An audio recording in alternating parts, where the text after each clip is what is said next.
Friends, welcome to my channel. পোনপ্ৰথমে আপোনাক 2020 নৱবৰ্ষৰ শুভেচ্ছা জ্ঞাপন কৰিলোঁ আৰু আশা কৰিলোঁ যাতে এই বছৰটোত আপোনাৰ সুখে আনন্দৰে ভৰি পৰে। 2019টো কেনেকুৱা গ'ল সেইটো মই নাজানিম, কিন্তু মই এইটো আপোনাক ক'ব বিচাৰোঁ যে 2020টো আপুনি এনেকুৱা এটা বছৰ বনাই লওক যাতে আপোনাৰ গোটেই জীৱনটো মনত থাকি যায়। এনেকুৱা এটা বছৰ বনাই লওক যাতে আপুনি বুঢ়া হোৱাৰ সময়ত আপুনি ক'ব পাৰে যে মোৰ এই যিটো বছৰ আছিল এই বছৰটো সঁচাই মনত থকা। এনেকুৱা কাম কৰক যাতে আপোনাক সকলোৱে বাহ দিয়ে। এনেকুৱা ষ্টেপ লওক যাতে সকলোৰে চকুৰ ওপৰত উঠে। এনেকুৱাকৈ প্ৰগ্ৰেছ হওক যাতে আপোনাক ইনচাল্ট কৰাবিলাকৰ চকু তল হৈ পৰে। এনেকুৱাকৈ প্লেনিং কৰক যাতে কোনেও ক'ব নোৱাৰে। 2019 আৰম্ভ হৈছিলে তেতিয়া আপুনি আপোনাক নিজকে ভাবিছিলে বা নিজকে প্ৰতিজ্ঞা কৰিছিলে যে এই বছৰটোত মই উন্নতি কৰিম, প্ৰগ্ৰেছ কৰিম। কিন্তু বহুতৰে চাগে নহ'ল। কেনেকৈ 2019টো পাৰ হৈ গ'ল গমেই নাপালে। এতিয়া এনেকুৱা হৈছে এটা বছৰ এনে গুচি গ'ল গমেই নাপালোঁ। নাই, যিবিলাকৰ মনৰ উইচ পূৰণ হৈছে ভাল কথা, কংগ্ৰেচুলেশ্যন। বাট যিবিলাকৰ হোৱা নাই, যিবিলাকৰ এনেধৰণৰ এই বছৰটো পাৰ হৈ গৈছে সেইবিলাকৰ কৈছোঁ যে যি হ'ল হৈ গ'ল। পুৰণা বছৰটোত কৰিব লাগিব, এতিয়া নতুন বছৰটোত ভাল। আপোনাৰ গিল্টি ভাৱ আহিছে তেতিয়াহ'লে আপুনি নিজকে দুখ নিদিব। এবাৰ আপুনি নিশ্চয় আৰু এবাৰ চেষ্টা কৰি চাওক। সকলোতকৈ প্ৰথমে আপুনি আপোনাৰ ভুল আপুনি নিজে স্বীকাৰ কৰক যে এইটোৰ মোৰ কাৰণেহে হৈছে, বেলেগ কাৰো কাৰণে হোৱা নাই, ফেমিলিৰ কাৰণে হোৱা নাই, মোৰ কাৰণে হৈছে। মই ভালকৈ কৰা নাই কাৰণে মই ছাকচেছ হ'ব পৰা নাই। মোৰ ফ্ৰেণ্ডে যি কওক বা নকওক, কিন্তু মই মোৰ কাৰণেহে ছাকচেছ হ'ব পৰা নাই। এইটো কথা আপুনি আগে নিজে স্বীকাৰ কৰি লওক, কাৰণ আপুনি বেয়াটো স্বীকাৰ কৰাৰ পিছতহে ভালটো স্বীকাৰ কৰিব পাৰিব। তেতিয়াহে আপোনাৰ জীৱনত ভাল হ'ব। আপুনি আপোনাৰ যি ভুলৰ কাৰণে আপুনি আগবাঢ়িব পৰা নাই সেই ভুলটো জানি লৈ আপুনি নিজে স্বীকাৰ কৰক। আপুনি যাক বিশ্বাস কৰে, ভগৱান আল্লাহ যাক বিশ্বাস কৰে তেওঁৰ আগত যায় আপুনি নিজে কওক যে মোৰ এই ভুলটোৰ কাৰণে হোৱা নাই, এইবাৰৰ বাবে মোক মাফ কৰি দিয়ে। এনেকৈ আপুনি প্ৰায়শ্চিত্ত হওক, তাৰপিছত আপোনাক ভগৱানে নিশ্চয় মাফ কৰি দিব। এনেকুৱা কৰিলে আপোনাৰ মনত অহা দুশ্চিন্তাবিলাক গুচি যাব আৰু আপোনাৰ মনত ভাল চিন্তাবিলাক আহিব।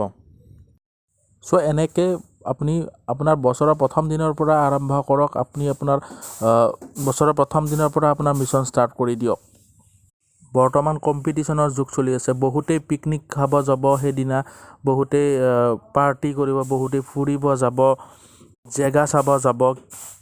আপুনি যদি সেইবিলাকৰ পৰা দূৰত থাকি আপুনি আপোনাৰ প্লেনিঙৰ কাৰণে লাগি যায়, আপোনাৰ লাইফ ৰিলেটেড, আপোনাৰ গ'ল ৰিলেটেড যদি আপুনি সেইবিলাকৰ ক্ষেত্ৰত যদি আপুনি আগবাঢ়ি যায়, তেতিয়াহ'লে এই কম্পিটিশ্যনৰ পৰা আপুনি এক্সট্ৰা হৈ গ'ল।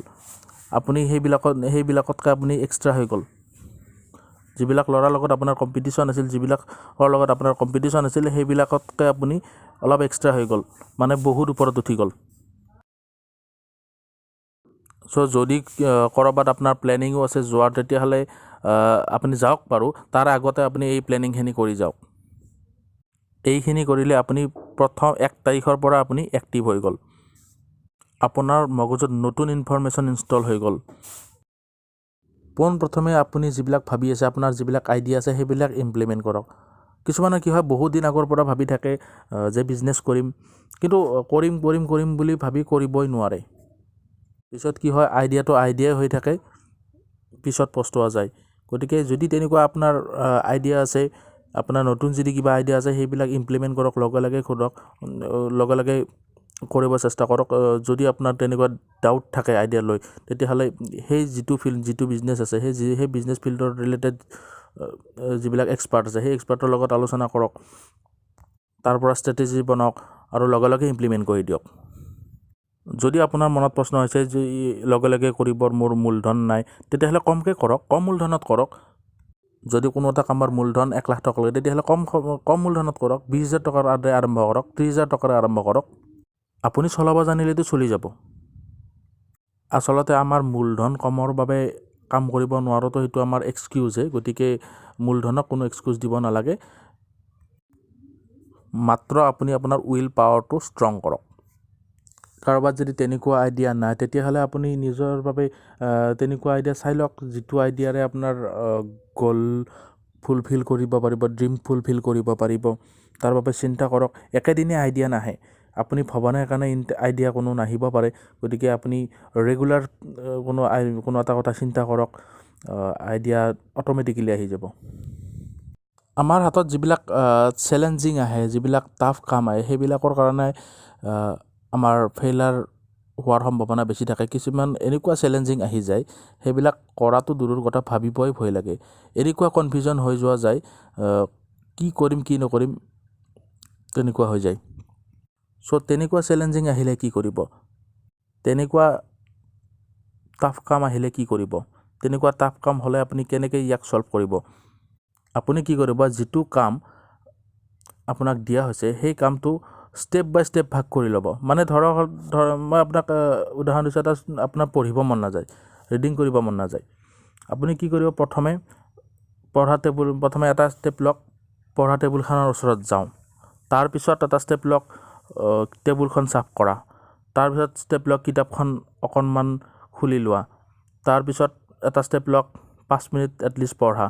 আপুনি ভাবিছে কি এইটোতো চবেই কৰিব পাৰে, কিন্তু ইয়াতকৈ ভাল নপঢ়াতকৈতো আপোনাৰ ষ্টেপটো ভাল। এনেকৈ আপুনি 10 ঘণ্টালৈকে ইনক্ৰিজ কৰিব পাৰে।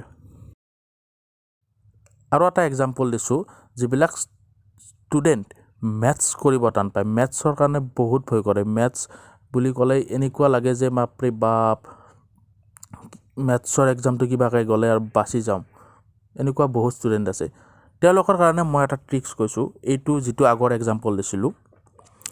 ডেইলি এটা ফৰ্মুলা মনত ৰাখিবা, ডেইলি, আৰু 3টাকৈ প্ৰব্লেম ছল্ভ কৰিবা। কি কৈছোঁ, ডেইলি এটা ফৰ্মুলা মনত ৰাখিবা, লিখি ল'বা, লিখি সেই ফৰ্মুলাটো ইউজ কৰি 3টা প্ৰব্লেম ছল্ভ কৰিবা কিতাপত থকা। তেনেকৈ ৰেগুলাৰ কৰি যোৱা, 1 বছৰ কৰা। 1 বছৰত কিমান দিন? 365 দিন। 365 দিন নালাগে, কাৰণ আজিকালি এক্সামবিলাক 1 বছৰত এক্সাম নহয়, ফাইনেল এক্সামটো 300 দিন ধৰি ল'লোঁ। 300 পূৰণ 3, যদি 3টাকৈ প্ৰব্লেম কৰা, টোটেল প্ৰব্লেম হ'ল 900। এখন বুকত হাৰ্ডলি 1000 প্ৰব্লেম থাকে। যদি তুমি 900 প্ৰব্লেম কৰিছা বা 900 প্ৰব্লেমৰ ছল্ভ কৰিব পাৰা, তেতিয়াহ'লে এক্সামত 90%। 90 বাদ দিয়া, 10% মাইনাছ কৰি দিছোঁ, 80% কম নেকি?